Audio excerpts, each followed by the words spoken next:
They got lost in the Grand Canyon, with no map, no water, and a rattlesnake staring them down. But that was just day 3. From climbing forbidden peaks to surviving grizzly attacks and getting chased by Border Patrol, North America has seen some wild stuff in the past 30 years, and you're about to hear the craziest true stories that almost no one talks about. This isn't some boring travel vlog. This is the gritty, real, mind-blowing journey across North America's wildest adventures, some heroic, some totally insane, and some so unbelievable, they sound fake. We're talking about a full 30 years of madness, storm chasers, treasure hunters, survival freaks, and explorers who push the limit. So buckle up, because by the time we're done, you're gonna rethink what you thought was possible on this continent. Why don't we hear these stories? Here's the thing. When people think of adventure in North America, they picture national parks, backpacking trails, or maybe an RV trip. But no one tells you about the people who broke the rules, risked everything, and came back with stories that sound like movie scripts. The challenge? North America is huge, and unless you dig deep, you'll miss the best stories. Stories buried under red tape, survival manuals, and faded blog posts no one reads anymore, so today we're dragging them out into the open. Let's kick off with the 90s. The 1990s Wild West energy in modern times. The storm chasers who rode straight into tornadoes from 1993 to 1999. It started in Oklahoma. A group of college dropouts decided watching tornadoes on TV wasn't enough, so they rigged up an old minivan, threw in some hand-built radar equipment, and made it their life's mission to drive into storms. One of them, Jason Trammell, almost lost his windshield to a flying cow. And no, this isn't a joke. By 1997, these guys were streaming footage live to weather stations across the country. But they weren't scientists, just adrenaline junkies with duct tape and guts. Their wildest moment? June 1999. Moore, Oklahoma. The F5 tornado.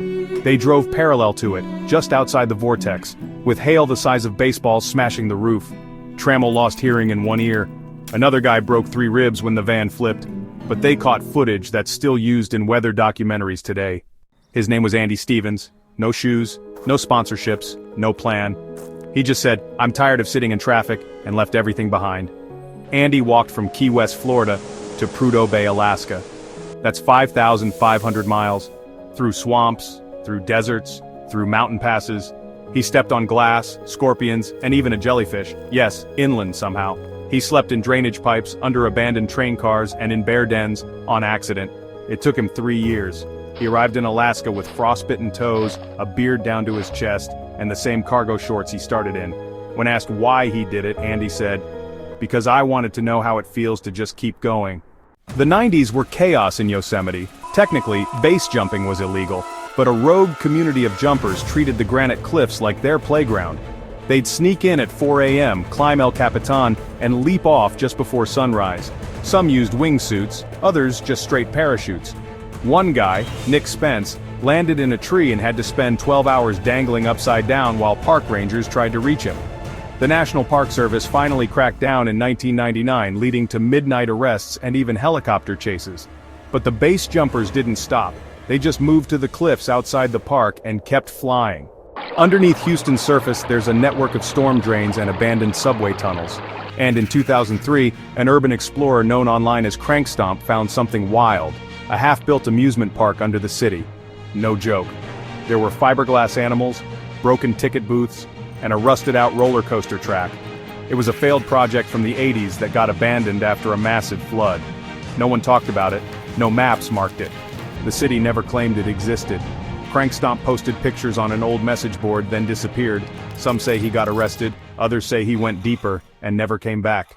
A woman named Lisa Chang hiked the entire US-Mexico border in 2007, alone.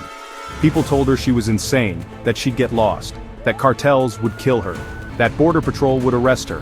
But she made it. Over 1,900 miles through desert, ranchland, and literal war zones. She carried pepper spray, emergency flares, and a tiny notepad she called the Death Book, where she wrote things she saw: skeletons, burned-out cars, shoes full of bullet holes. She crossed paths with migrants, smugglers, coyotes, and soldiers. The craziest part? She said the most dangerous thing wasn't the people, it was the heat. In Canada's Northwest Territories, the ice roads only open for a few months each year. But in the early 2000s, warm winters made them super unstable, and people still tried to cross. Truckers hauling fuel to remote mines would drive across frozen lakes that were melting under their tires. If your rig was too heavy, it would fall straight through. At least 6 people died between 2000 and 2008. One man, Phil McGrew, survived after crawling out of his submerged cab while wearing snow boots filled with diesel. Why did they keep doing it? Because if they didn't, whole towns would run out of power. The guy who crossed the US on a lawnmower, 2011. No joke. A man named Jesse Roberts drove a lawnmower from Oregon to New York. Why? Because his truck broke down, and he didn't want to wait. He strapped a small trailer to the back, loaded up with water bottles and granola bars, and just went. It took him 5 months. He maxed out at 5 miles per hour. He got pulled over 12 times. Slept behind gas stations. Got chased by a dog in Nebraska. Used duct tape to fix a blown tire. News outlets picked up the story around Missouri. By the time he reached Pennsylvania, people were handing him snacks and waving signs from the highway. When he finally rolled into New York, the lawnmower was missing a wheel, and he had a tan like a piece of toast. The viral cliff camper in the Rockies, 2014. Her name was Elena Verez, a YouTuber with a small following. But one video changed everything. She filmed herself sleeping in a portalage, basically a hanging tent, 2,000 feet above the ground on a cliff in the Rockies. No ropes, no backup, just a single anchor and sheer nerves. In the video, you could hear the wind howling, the fabric shaking, and her trying to keep calm as the temperature dropped below freezing. It went viral. But here's the twist. She wasn't an experienced climber. She had practiced for 2 months after watching documentaries. She said the fear was the point. Afterward, outdoor brands flooded her with deals, but she disappeared from social media.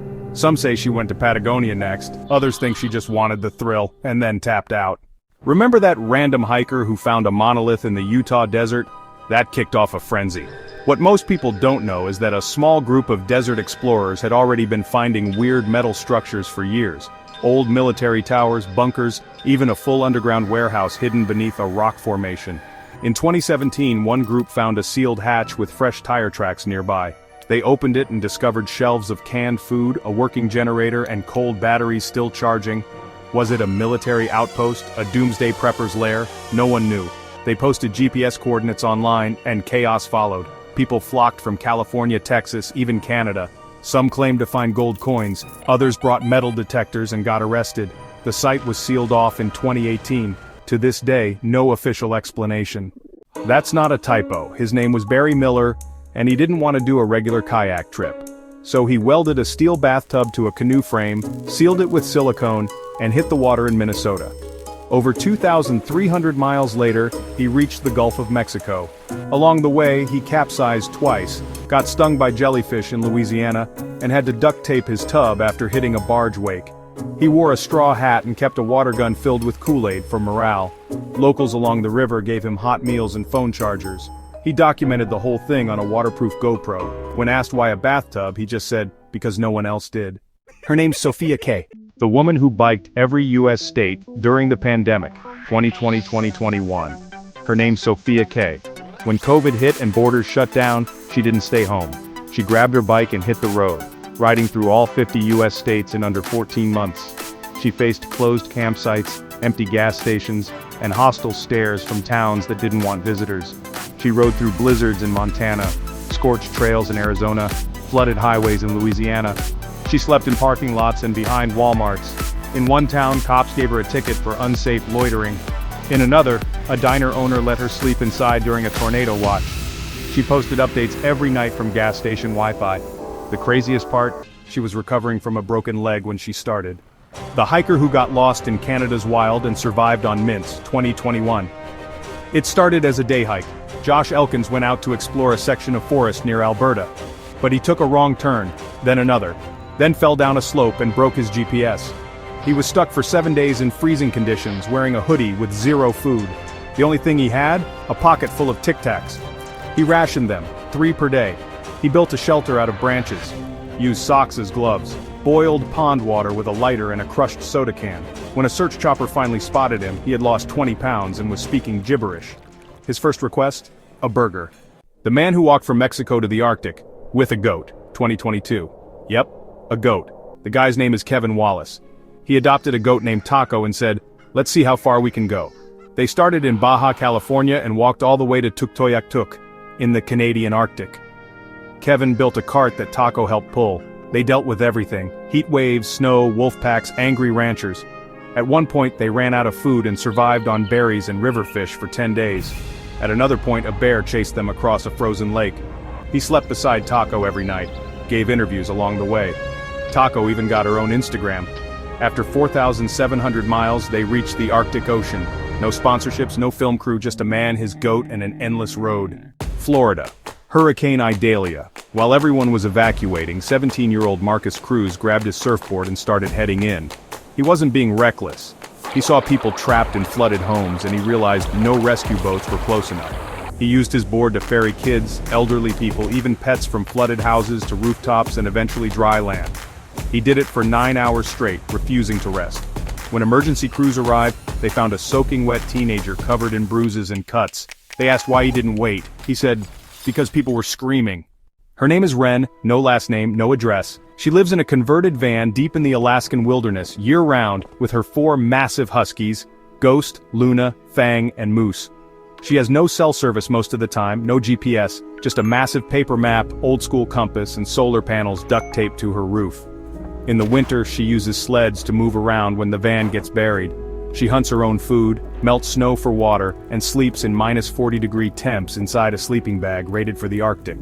When interviewed by a YouTube documentary crew, she casually said, "It's quieter out here, less people." She documents her travels by mailing rolls of film to a friend who uploads them online. No filters, no clickbait, just raw wilderness. She's already survived a wolf attack, 3 van breakdowns, and once wrestled a moose off one of her dogs. Just this year, a family of 6 walked into a Montana town like it was 2005. Turns out they'd been living in a hidden underground bunker since 2010. Completely disconnected. No internet, no news, no pandemic, no idea about anything that happened after the Obama era. They had electricity from a hydro system they built off a nearby stream. They farmed indoors with UV lights and grew mushrooms in bathtubs. The kids had never seen a smartphone. They asked what TikTok was. The dad said, "We left because the world was going nuts. Came back because we wanted to see if it stopped." Spoiler alert, they went back in after 1 week. His name's Tyler Ray. And yep, he's currently walking every single inch of coastline from Mexico, up the US, through Canada, around Alaska, then down the East Coast all the way to the Gulf. Over 60,000 kilometers. He started in 2021 and posts updates maybe once a month when he hits a town with signal. He's fought off wild boars in Texas, lost a boot in a Louisiana swamp, got stranded on a frozen lake in northern Quebec. He walks with a handcart filled with supplies, a tarp, and fishing gear. No sponsorships, no camera crew, no race, just a promise to himself. I wanted to know what it really looked like, all of it. And yeah, he's still out there right now. What does this all mean? For 30 straight years, North America has been a stage for some of the boldest, weirdest, most unbelievable adventures you've never heard about. We're talking, from deserts to frozen lakes, from lawnmowers to bathtubs on rivers, from rooftop rescues to underground bunkers, from walking goats to surfing hurricanes. None of this happened in a fantasy movie. It happened here, now, in the world we live in. While everyone else was busy scrolling or stuck in traffic, these people were chasing real stories. What does that say? That adventure hasn't died? It's not locked in history books or fairy tales. It's just waiting, maybe right outside your door, for someone just crazy enough to go after it. The truth is, North America isn't just a place. It's a playground. And for 3 wild decades, the game never stopped. If you enjoy our journey, please like and subscribe to our channel, and if you like our content and want to support me, you are welcome to buy me a coffee. The link is in the description box below.